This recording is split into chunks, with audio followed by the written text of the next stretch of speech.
Okay हम लोग पहुंचे बेटा एक नए चैप्टर पे। इस चैप्टर का नाम है financial statements of sole proprietorship. अब टीएस गरेवाल में दो चैप्टर्स दिए हुए हैं, एक फाइनेंशियल स्टेटमेंट्स विदाउट एडजस्टमेंट और एक फाइनेंशियल स्टेटमेंट्स विथ एडजस्टमेंट्स। ऐसे दो चैप्टर दिए हुए हैं टीएस गरेवाल में। अब धीरे धीरे बातें सुनते जाना। फाइनेंशियल स्टेटमेंट विदाउट एडजस्टमेंट और विथ एडजस्टमेंट। पहली बात तो हम लोग फाइनेंशियल स्टेटमेंट्स को, मैं फाइनेंशियल स्टेटमेंट्स नहीं बोलता हूँ, मैं इस चैप्टर को बोलता हूँ फाइनल अकाउंट्स। ठीक है, अब इस चैप्टर को एनुअल अकाउंट्स भी बोलते हैं। इस चैप्टर को annual accounts, financial accounts, final accounts, तीनों एक ही बात है। इन तीनों में से जो भी आप नाम बोलो। अब हमारी इंडिया की गवर्नमेंट ने ये कंपलसरी किया हुआ है कि हर एक बिजनेस को 31 मार्च के दिन अकाउंट्स को क्लोज, टैली और बैलेंस करना ही है। मतलब on 31 March each year compulsorily you have to calculate कि आपका पूरे साल का प्रॉफिट कितना हुआ। तो according to Indian law, every business firm should close and balance all its accounts and दो बातें फाइंड करना, शो करना जरूरी होती है। and the business firm should calculate the true and fair profit, and the business firm should calculate true and fair financial position. अब true and fair profit कहां से मिलता है? ट्रू एंड फेयर प्रॉफिट कहां से कैलकुलेट होता है? ये कैलकुलेट होता है प्रॉफिट एंड लॉस अकाउंट बना के। ट्रू एंड फेयर प्रॉफिट कैसे पता चलेगा? प्रॉफिट एंड लॉस अकाउंट बना के। True and fair financial position कैसे पता चलेगा? बैलेंस शीट बना के। तो ये इंडिया का लॉ है कि हर बिजनेस को, every business firm should close and balance its accounts on 31 March each year. हर एक बिजनेस को, हर एक फर्म को 31 मार्च के दिन अकाउंट्स को क्लोज करना है, बैलेंस करना है और सही प्रॉफिट कैलकुलेट करना है, सही फाइनेंशियल पोजीशन कैलकुलेट करनी है। तो ट्रू एंड फेयर प्रॉफिट कैसे कैलकुलेट होता है? तो true and fair profit is calculated by preparing trading account, by preparing trading account and profit and loss account। एक होता है ट्रेडिंग अकाउंट, एक होता है profit and loss account. Profit and loss account को हम लोग शॉर्टकट में पीएनएल बोलते हैं, पीएनएल अकाउंट। और true and fair financial position कैसे पता चलती है? True and fair financial position is calculated by preparing the balance sheet। Balance sheet बनाते हैं तो हमारे बिजनेस का true and fair financial position पता चलता है। और फाइनेंशियल पोजीशन मतलब क्या? हमारे बिजनेस के सारे एसेट्स और लायबिलिटीज। हमारे बिजनेस के कितने एसेट्स हैं, प्रॉपर्टीज हैं, कितनी लायबिलिटीज है, कहां से पैसा लेना बाकी है, कहां पे पैसा देना बाकी है, ये हर साल हमको 31 मार्च पे कैलकुलेट करना जरूरी है।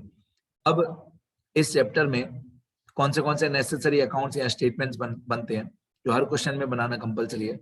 एक है ट्रेडिंग अकाउंट, एक है प्रॉफिट एंड लॉस अकाउंट, एक है balance sheet. Trading account, profit and loss account और बैलेंस शीट इस चैप्टर के हर क्वेश्चन में ये बनाना जरूरी है। Trading account, profit and loss account और बैलेंस शीट। ठीक है, और एक दो बातें बताऊं तो ट्रेडिंग अकाउंट होता है, प्रॉफिट एंड लॉस भी अकाउंट होता है, लेकिन balance sheet is not an account. Balance sheet is a statement. मैं फिर से बोल दूं, ट्रेडिंग अकाउंट होता है, प्रॉफिट एंड लॉस अकाउंट होता है, बैलेंस शीट अकाउंट नहीं होता है। Balance sheet is a statement. ये नोट करके लिख देता हूं मैं यहाँ पे, ये 1 मार्क में आ सकता है। Balance sheet is a statement and not an account. Balance sheet जो है वो एक स्टेटमेंट है, अकाउंट नहीं है। ये 1 मार्क में एग्जाम में बहुत बार आता है। तो इतनी चीजें हम लोगों को बनानी है हर क्वेश्चन में, एक ट्रेडिंग अकाउंट, एक P&L अकाउंट और एक बैलेंस शीट। अब मैंने इन तीनों का फॉर्मेट बना के रखा है पहले से ही कि ट्रेडिंग अकाउंट में क्या क्या आता है, प्रॉफिट एंड लॉस अकाउंट में क्या क्या आता है, बैलेंस शीट में क्या आता है। धीरे धीरे मैं सब बातें एक्सप्लेन करते जाता हूँ। ये एक ट्रेडिंग अकाउंट का स्पेसिमेन फॉर्मेट है। मैक्सिमम ट्रेडिंग अकाउंट में क्या क्या आता है वो इसमें लिखा हुआ है। हाँ, कोई भी अकाउंट देखने में एक जैसा ही होता है, 4 कॉलम होते हैं, पर्टिकुलर अमाउंट, कोई भी अकाउंट ऐसा ही होता है। लेफ्ट साइड हमेशा डेबिट साइड होती है, राइट साइड हमेशा क्रेडिट साइड होती है, सारे अकाउंट्स में ऐसा ही होता है। अब ये हमारा ट्रेडिंग अकाउंट है, ट्रेडिंग अकाउंट ऑफ, यहाँ पे बिजनेस का नाम आएगा, या ओनर का नाम या बिजनेस का नाम। बिजनेस का नाम दिया हुआ तो ज्यादा अच्छा, बिजनेस का नाम दिया हो तो ज्यादा अच्छा, नहीं तो ओनर का नाम।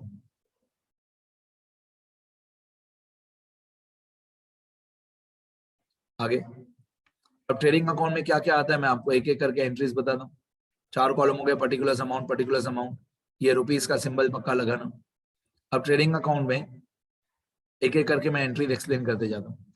डेबिट साइड पे आता है opening stock, obviously opening stock किसका, गुड्स का। डेबिट साइड पे आता है ओपनिंग स्टॉक ऑफ गुड्स, ठीक है। क्रेडिट साइड पे आता है closing stock of goods. Debit side opening stock, credit side closing stock. फिर डेबिट साइड पे आता है purchase minus purchase return. Credit side पे आता है sales minus sales return. Format याद करते जाओ। डेबिट साइड पे ओपनिंग स्टॉक, डेबिट साइड पे ओपनिंग स्टॉक, क्रेडिट साइड पे क्लोजिंग स्टॉक, याद रहेगा। फिर डेबिट साइड पे परचेज माइनस परचेज रिटर्न और क्रेडिट साइड पे सेल्स माइनस सेल्स रिटर्न। फिर डेबिट साइड पे जो टू परचेज हमने लिखा, इस परचेज में से सारे के सारे GGOTS माइनस करने, परचेज में से सारे के सारे GGOTS माइनस करने। अब आपको मालूम है कौन से GGOTS होते हैं, कौन से GGOTS होते हैं? Goods burn by fire, goods stolen, goods destroyed by accident, goods given as charity, goods given as sample, goods taken for personal use, इन सबको हम GGOTS बोलते हैं। ये भी परचेज में से माइनस ही करना है। तो परचेज में से परचेज रिटर्न भी माइनस करना है और सारे के सारे GGOTS भी माइनस करना है। Goods gone other than sales, sales में से सिर्फ सेल्स रिटर्न ही माइनस करना है। फिर डेबिट साइड पे आता है, मैं इसको बोलता हूँ to expenses relating to purchase और प्रोडक्शन। तो एक्सपेंसेस रिलेटिंग टू परचेज और प्रोडक्शन, एक्सपेंसेस ऑफ परचेज और प्रोडक्शन, ये सारे खर्चे डेबिट साइड पे आते हैं। Expenses of purchase and production, for example मैं ट्राई करता हूँ जितना भी मेरे से हो सके मैं मैक्सिमम आपको समझाते जाऊं।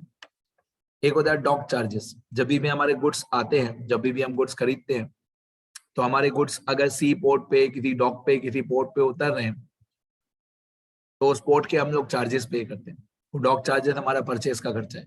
वेजेस, वेजेस वो होता है जो हम फैक्ट्री के मजदूरों को देते हैं। Wages is paid to workers of factory. तो फैक्ट्री के सारे खर्चे ट्रेडिंग में ही आते हैं। फैक्ट्री, मैं जो ब्रैकेट में लिख रहा हूँ वो एग्जाम में कभी नहीं लिखना, वो सिर्फ आपके समझने के लिए। जो भी मैं ब्रैकेट लिख रहा हूँ वो सिर्फ आपके समझने के लिए। वेजेस जो है वो हम फैक्ट्री के मजदूरों को देते हैं और फैक्ट्री का सारा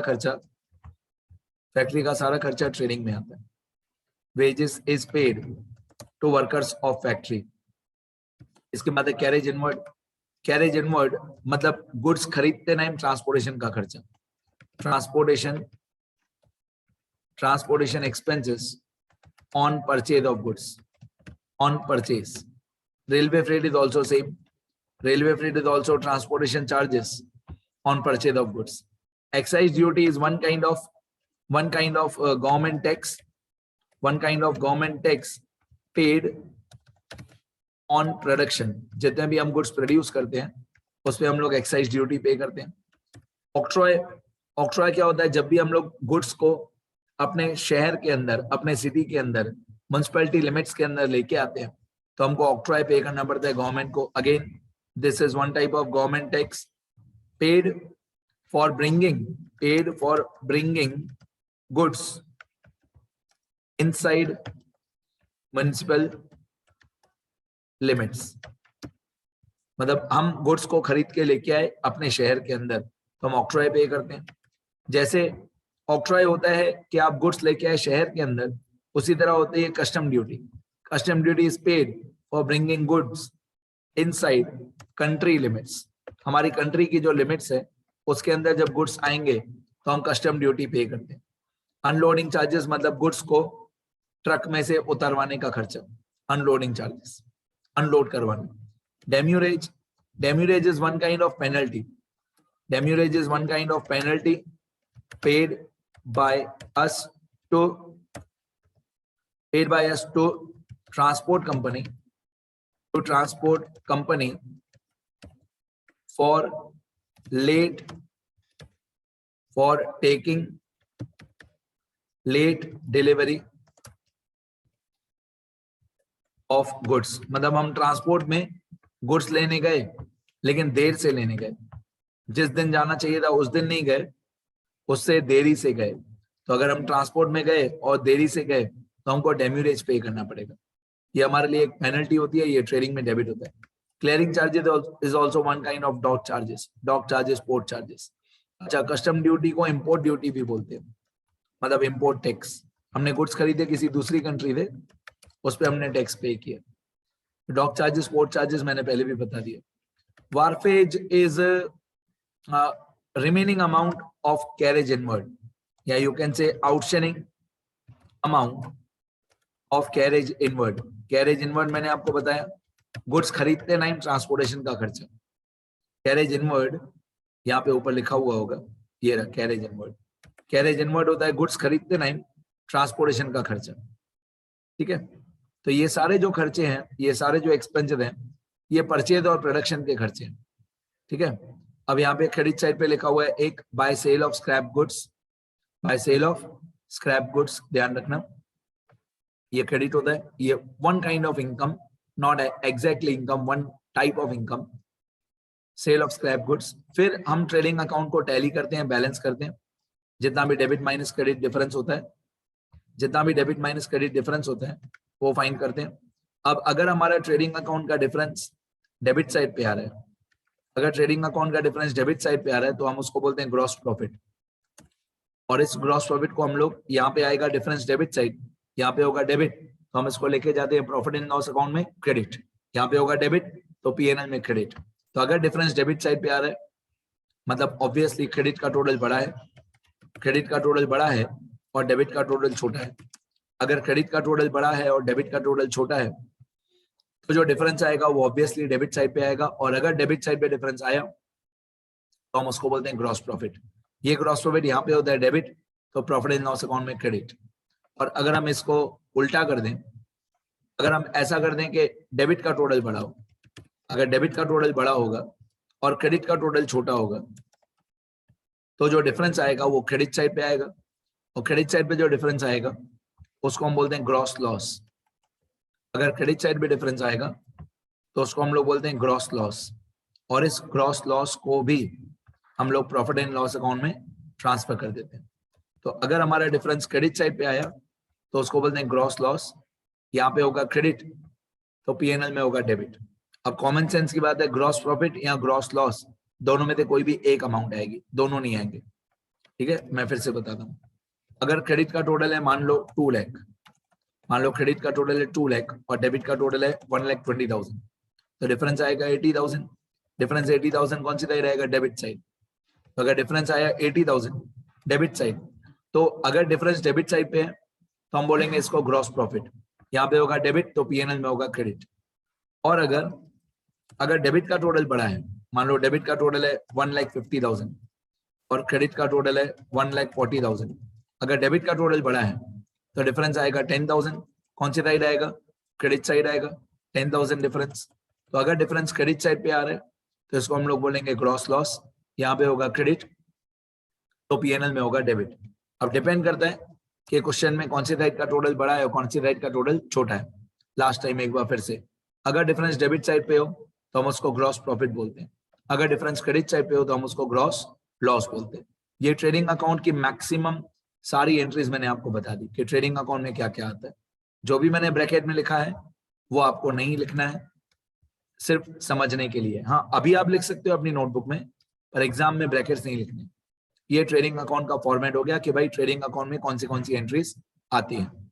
ओपनिंग स्टॉक होता है डेबिट, तो क्लोजिंग स्टॉक होता है क्रेडिट। परचेज डेबिट तो सेल क्रेडिट, ठीक है। फिर expenses of PNP, expenses of PNP मतलब purchase and production. Expenses of P and P मतलब परचेज एंड प्रोडक्शन, ये डेबिट होते हैं। और sale of scrap goods credit होता है। तो यहाँ पे मैं ये वीडियो लेक्चर एंड करूंगा, इतना आप लोग अच्छी तरह लिखोगे। फिर मैं सिखाऊंगा प्रॉफिट एंड लॉस अकाउंट का फॉर्मेट, फिर मैं सिखाऊंगा बैलेंस शीट का फॉर्मेट, फिर धीरे धीरे सम्स पे जाएंगे। हाँ, टीएस गरेवाल में दो अलग अलग चैप्टर दिए हैं, एक फाइनेंशियल स्टेटमेंट विदाउट एडजस्टमेंट और एक फाइनेंशियल स्टेटमेंट विथ एडजस्टमेंट। मैं दोनों चैप्टर को अलग अलग मानता ही नहीं, मैं मानता हूँ एक ही चैप्टर है, बस उसके दो पार्ट कर दिए हैं दुनिया भर के ऑथर्स ने, एक ही चैप्टर है, और इस चैप्टर को मैं बोलता हूँ फाइनल अकाउंट्स, ठीक है। अब मैं धीरे धीरे स्क्रॉल करूंगा, एक बार देखना सब लोग, सारा लिखना।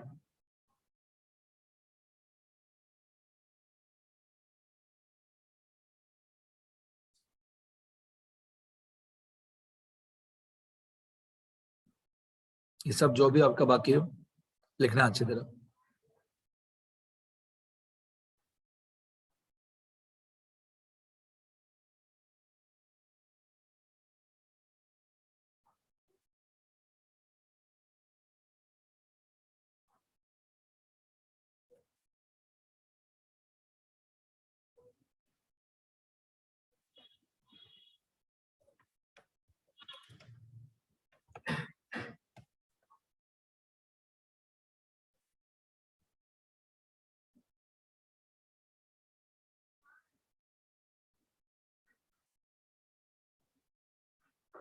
ठीक है, इतना लिखो, इतना लिखो बेटा सब लोग।